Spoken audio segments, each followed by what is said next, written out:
What's up, guys? Anti Cheetah here. Where we going to be discussing um, Stoicism at a very basic level, and then there's going to be a translation of this text by Seneca, a very famous and well-regarded Stoic writer.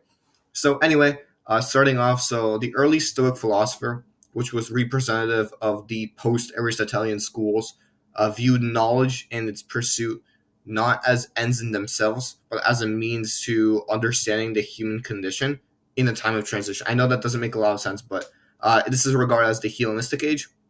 Now, in this era, Stoicism emerged as a rather significant philosophy, and it offered what is regarded as an ars vitae, or translate a way of life.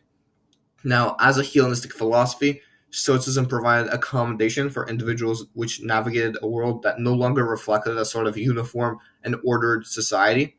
And central to Stoic belief was this concept that rationality, sort of like Socratic self knowledge, served as the hallmark of their philosophy. And Stoicism presented a worldview where, most importantly, virtue was an inherent feature of the world and it was governed by a cosmic order and reason. There is four main pillars of Stoicism, which are still here today, obviously. This is wisdom, temperance, justice, and courage. And also perception, which isn't as widely stated, but perception is the basis of true knowledge, and it was derived from material things governed by divine reason. Now, by definition, the Stoics' goal was to live according to nature, aligning with the grandeur of the cosmos' orderly arrangement. Now, perception played a crucial role in Stoic logic because it formed the basis for true knowledge. And according to this thing called Stoic physics, the world consisted of material things governed by divine reason or fate, with virtue being inherent in all things. And it sort of goes against other philosophies or ideas later in the future, like Christianity, but I will discuss that later. So, Stoic moral theory emphasized the inherent unity of the world, and it urged all people to contribute to virtue. Now, as I stated, Stoicism did face severe competition from a lot of ideas. The first major one is Epicureanism, which advocated withdrawal and pleasure. You have skepticism, of course, which is literally just rejecting certain knowledge for local beliefs. And then you have Christianity, which offered salvation through faith and divine intervention, which again does sort of partially goes against key tenets of Stoic order. Now, Stoicism, with its emphasis on individual order and avoidance of excess, while it did go against these things, it was highly influential throughout the first 2 centuries of CE, but it persisted through the Roman and medieval periods, and it influenced Christian, Jewish, and Islamic theories. Now, it again reappeared in the Renaissance, where there was a resurgence of Stoic influence. Particularly, the most famous one is this scholar named Justus Lipsius, which restated Stoicism as a comprehensive philosophy. And up to modern day, you have Stoicism impacting stuff like existentialism, Protestant theology, like neo-Orthodox Protestant theology, and sort of a reassessment of the concept of logic. And just in general humanistic thought. You know, you have people like Marcus Aurelius, who had to fight 2 wars while dealing with losing some of his children.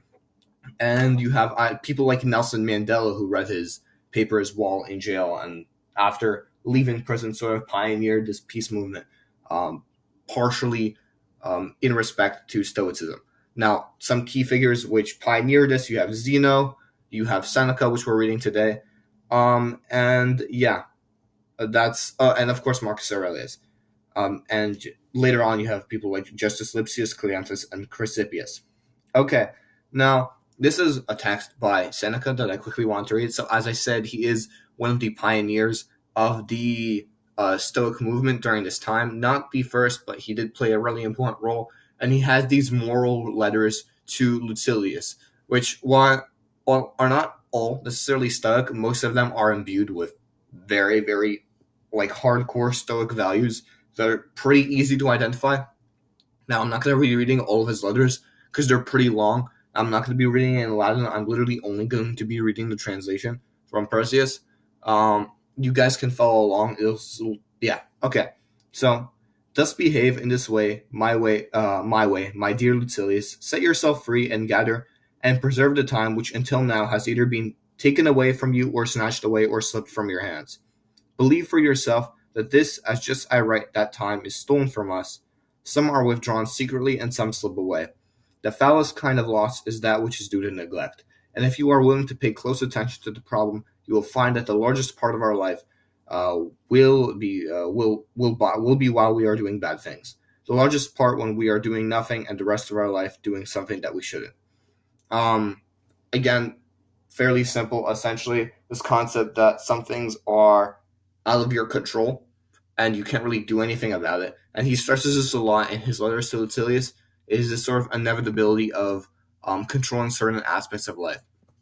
Now, okay, whom can you show me who places any value on his time, who values the worth of each day, who understands that he is dying every day?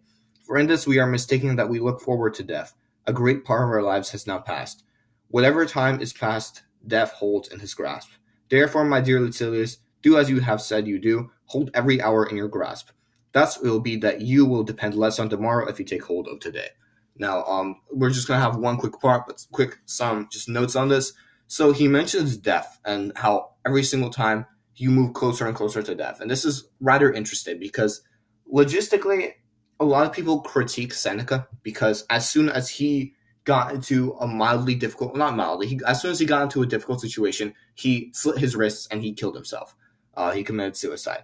And a lot of people are like, okay, well, you're not a very good Stoic if you preach all these things, and as soon as you get into any type of hard situation, you aren't actually able to persevere through it. But the nature of it is Seneca very often in his letters to essentially everyone says about Stoic reasoning, just says if you whenever regard the fact that you always have an easy escape with you at all times, referring to, of course, killing himself. So I guess in a way he did stick to his own ideals. But either way, just quick comment. Okay. Next one. Okay. While we are delaying, life passes by. Nothing belongs to us, Lucilius, except time. Nature gave us possession of this one thing that is fleeting and slippery, from which anyone who wants can take from us. And so great is the stupidity of men that they allow the worst and deepest things that are surely irreplaceable, that they allow them to be changed once they have been obtained. No one judges themselves to owe anything when they have received time.